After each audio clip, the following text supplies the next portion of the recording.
Today we're adding brand new tokens, new mechanics, and new cards to our copy of War Chest.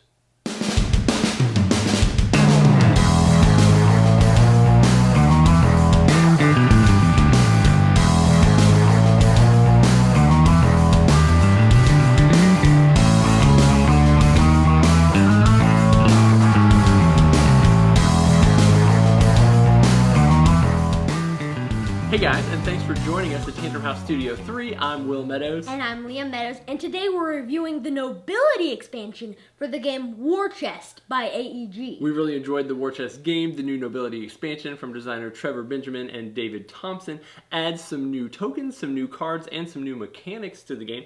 We're going to pull it out and show you how it's played. It takes about 30 minutes to play. We have a review of the game War Chest on our channel already, so if you need to learn how to play the game first, go check that out, and then come on back.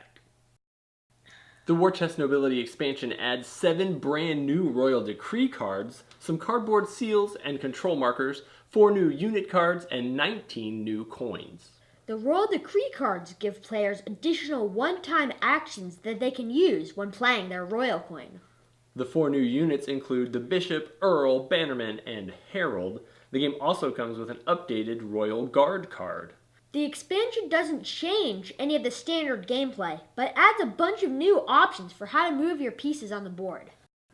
Liam and I are big fans of War Chest. We've played the original game a bunch of times. We were very excited to know that they were coming out with new tokens and coins in the game, and we were curious to see what those would be. We've had a good time playing with those already. The game does add several new characters to the game. One of the interesting ones that I think is a great addition is the Bannerman. He allows you to actually move one of your opponent's tokens. So at the end of your turn, if your guy ends up with any of the opponent's coins around your space, you can actually move it away, which can be really interesting and powerful in the game.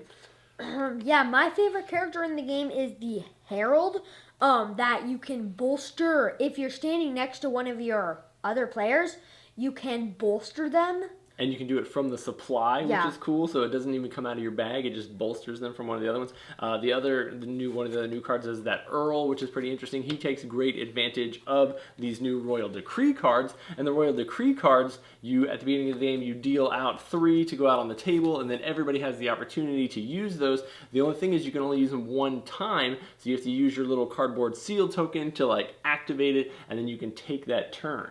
Yeah, the wild tokens, we have a house rule where before we had the Nobility expansion, you could use the wild as another token. So you could use the royal, we allowed you to use the royal coin as any coin, so it was like a wild coin.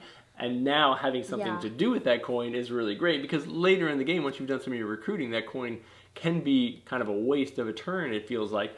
It's really cool that you can now spend that coin to either recruit, or you can take one of these actions that are on the table. It's only a one-time action, unless, though, you are the Earl. He is allowed to, whenever he controls a location, he gets to proclaim. That's what the Royal Decree cards do. You proclaim. That's the name of the action. He gets to use one of these regardless of whether his token is already on it. We haven't gotten to play this yet with 4 players. When you play that, you still share the same amount. You can only take each of the actions one time, so you got to kind of communicate back and forth. Do you want to use one of these Royal Decrees on your turn or not, and save them? Do you play them early or do you play them late? A lot of that will depend on the type of card that it is. Yeah, some cards I forget what it's called. I think it's called Spy, March, Enlist. Enlist. You can recruit twice, which is really good in the beginning of the game. Right. So you have more tokens that you're playing. Yep. You might be able to move a bolstered unit or remove a friendly unit from the board and then deploy it. Interesting. We haven't tried that one yet. This sacrifice is a cool one because it allows you to actually attack, and then you can remove a coin from the friendly unit. So you can attack, it kills your guy too, but some of these are like last ditch, Hail Mary, save the day types of actions that you can take, and they're pretty cool. The game also does come with a brand new Royal Guard card, which is interesting. This is probably my least favorite card from the original. It just feels like a pretty underpowered unit. The new power honestly doesn't change it a whole lot. Before you could just move it 1 space. Now you can discard the Royal coin to move the Royal Guard up to 2 spaces to a location that you control. That part kind of kills me because most of the time I'm looking to bring out new units or whatnot. Still not super great and powerful, but maybe a little bit more. They're trying to keep it balanced. I totally understand that. That's fantastic. Overall, pretty great. Yeah, this is fun. Yeah, we've definitely enjoyed it. I do have like a couple teeny tiny nitpicks. Overall, excellent. Totally love it. Great additions. I get what they were trying to do with the hexagonal new control markers. They cover the board a little bit better, but they like the old ones fit in the box perfectly. There was no reason to mess with that. I'm totally not using the hex ones, just keeping the circle ones. My other nitpick would be that the expansion almost fits inside the old box. We pulled out the cardboard insert from the old box, went to shove the coin holder into the bottom of the box. It like doesn't fit. So we just used an X-Acto knife and trimmed it. Now it works. All great. Overall, a lot of fun. Really great addition. Super love the components. Okay, final nitpick. The cardboard that you put on top of these, they made the giant cardboard sheets so that they could have this. They had a bunch of extra room, and so they said, let's put some hexes on there. I would have preferred that that you have small tokens that you put on it, or like a rubber wax seal or something would be cool. It feels like the cardboard is a little bit of a downgrade. I'll be interested to see what other people do to deluxify it, because I'm sure people will have some really cool additional pieces to add to the game. Any other thoughts? I also really like that the 4-player makes it a little bit harder to use, because with the roll decree cards, because you can only use them once per thing. Right. So then if you both get a wild on the same turn, one is just recruiting.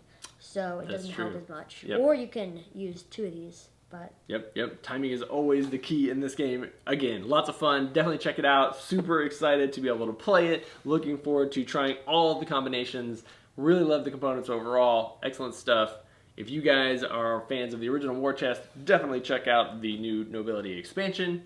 As always, thanks so much for subscribing, watching, liking, commenting, and following along with everything we do here at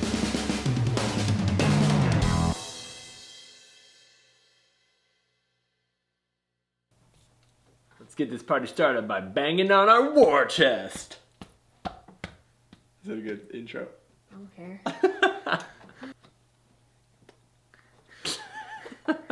What have you done to my kid, Derek? He's kissing everything.